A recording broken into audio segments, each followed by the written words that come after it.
नमस्कार दोस्तों, आज मैं केरला स्टोरी के नफरती प्रोपेगेंडा को बेनकाब करूंगी। एक हिंदू लड़की शालिनी की कहानी पर फिल्म बनाने वाले चाटुकार लोगों की घिघी गुजरात से गायब हुई 40,000 लड़कियों पर फिल्म बनाने में आखिर क्यों बन जाती है।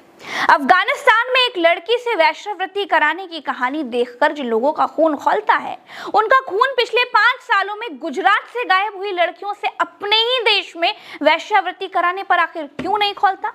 क्या देश की लड़कियां देश में ही वेश्यावृत्ति करें, इसे ठीक मान लिया गया है क्या?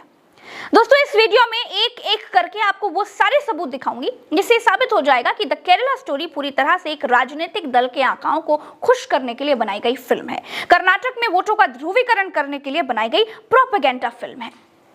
तो दोस्तों, मैं वीडियो शुरू करूं उससे पहले आपसे एक सवाल पूछूंगी, उसका उत्तर आपको अपने पास ही रखना है। क्या आप यति नरसिंहानंद जैसे बाबाओं की प्रोवोकिंग स्पीच को भारत के सभी संतों की भाषा मानते हैं? क्या साध्वी प्रज्ञा ठाकुर जैसे सांसदों की मारो काटो की भाषा को आप सभी नेताओं की भाषा मानते हैं क्या आप सुदर्शन न्यूज के संपादक सुरेश चौहान के जैसे सभी पत्रकारों को मानते हैं क्या? वीडियो देखने वाले आप हिंदू हो, मुसलमान हो या किसी भी धर्म से हो, जवाब सोचिएगा और जवाब अपने मन में रखिएगा। अब चलते हैं द केरला स्टोरी पर, जिसमें यह बताया गया है कि मुसलमान लोग हिंदू लड़कियों को फंसाकर उनसे अफगानिस्तान में धंधा करवाते हैं। फिल्म में शालिनी नाम की एक लड़की की कहानी दिखाई गई है और फिल्म का हर मुसलमान साजिश करता दिखाया गया है। केरल में कोई ऐसा मुसलमान दिखाया ही नहीं गया है जो साजिश का हिस्सा ना हो। इससे ही साबित हो जाता है कि ये एक प्योर प्रोपेगेंडा फिल्म है। चलिए मान लेते हैं कि केरल बहुत ज्यादा खराब राज्य है, लेकिन स्वर्ग से सुंदर गुजरात में पिछले 5 साल में 40,000 से ज्यादा लड़कियां गायब हो चुकी हैं। मुद्दा विधानसभा तक में उठ गया है, लेकिन किसी सरकारी तलवा चाटक डायरेक्टर की हिम्मत नहीं हुई कि इन 40,000 लड़कियों पर फिल्म बना दे। आपको एनसीआरबी की साल दर साल जारी की गई रिपोर्ट आपको जरूर देखनी चाहिए। 2016 में 7,105 लड़कियां गायब हुई, 2017 में 7,712 लड़कियां गायब हुई, 2018 में 9,246 लड़कियां गायब हुई, 2019 में 9,268 लड़कियां गायब हुई, 2020 में 8,290 लड़कियां गायब हुई। 5 साल में कुल 41,621 लड़कियां गायब हुई। 2021 में विधानसभा में सरकार ने भी माना। 2019 और 20 में अहमदाबाद और वडोदरा में 4,722 महिलाएं लापता हो गई हैं। पूर्व आईपीएस सुधीर सिन्हा, जो अब गुजरात राज्य मानवाधिकार आयोग के सदस्य हैं, उनका कहना है कि इनसे दूसरे राज्यों में जबरन वेश्यावृत्ति करवाई जाती है। पुलिस गुमशुदगी की शिकायतों को गंभीरता से नहीं लेती है, जबकि ये मामले हत्या के मामलों से भी बहुत ज्यादा गंभीर मामले। दोस्तों, एजेंडाबाजी और हिंदू मुसलमान करने वालों की राजनीति को वो ही लड़कियां खाद पानी दे सकती हैं जिनकी शादी किसी मुसलमान से हो जाए या फिर किसी भी एंगल से किसी मुसलमान का या हिंदू लड़की का नाम आ जाए। गुजरात की इन 40,000 महिलाओं से धंधा करवाया जा रहा है, अपने ही देश के भीतर धंधा करवाया जा रहा है। सरकार के मुंह से थूक तक नहीं निकल रहा है। द केरला स्टोरी देख करके ज्ञान बांटने वाले इस पर मुंह में दही क्यों जमा ले रहे हैं भाई? ये महिलाएं, ये लड़कियां, ये बेटियां हमारे देश की बेटियां नहीं है क्या? ये हिंदू नहीं है? ये लड़कियां हिंदू नहीं दिखती हैं आपको? केरल की हिंदू लड़की लड़की है और गुजरात की 40,000 लड़कियां हिंदू लड़कियां नहीं है क्या? दोस्तों, देश में राजनीतिक सिलेक्टिव दोगलापन इंसानियत के लिए बहुत बड़ा खतरा है। आप सोचिए और समझिए, समाज के लिए खतरा है। जो लोग मुस्लिम एंगल होने की वजह से एक कहानी में दिखाई गई लड़कियों के लिए बोल सकते हैं, लेकिन असली 40,000 के लिए नहीं बोल सकते, उनसे आप होशियार रहिए, वो आपके कभी नहीं हो सकते। इनकी मार्केट वैल्यू तभी तक है जब तक ये आपको मुसलमानों के नाम से डरा रहे हैं। बेटी बचाओ इनका इरादा है ही नहीं। अगर होता ना तो जंतर मंतर पर चौराहे पर बैठी बेटियां भी हिंदू बेटियां हैं, वो भी अपने देश के चुने हुए सांसद पर यौन शोषण का आरोप लगा रही हैं। ये छोटा क्राइम है क्या? लेकिन यहाँ एंगल ठीक नहीं बैठ रहा है।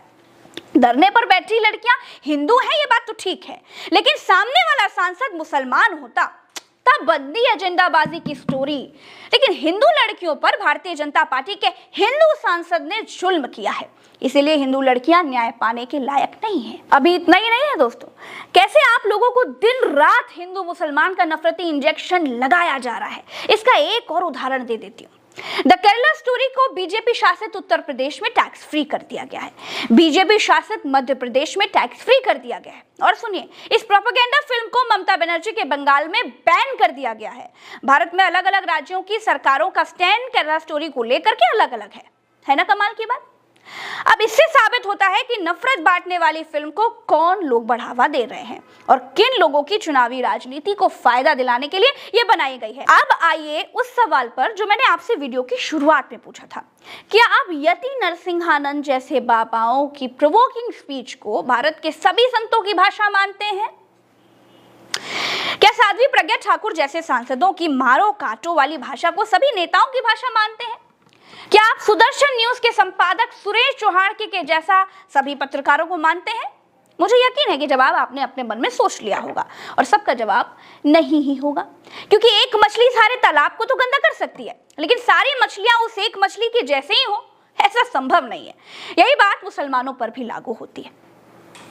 जिन लोगों को propaganda film the Kerala story की कहानी नहीं मालूम है, उनको बताना बहुत जरूरी है कि फिल्म शालिनी नाम की एक लड़की की कहानी है। शालिनी केरल के एक कॉलेज में दाखिला लेती है। उसकी एक रूममेट होती है आसिफा, जो मुसलमान है।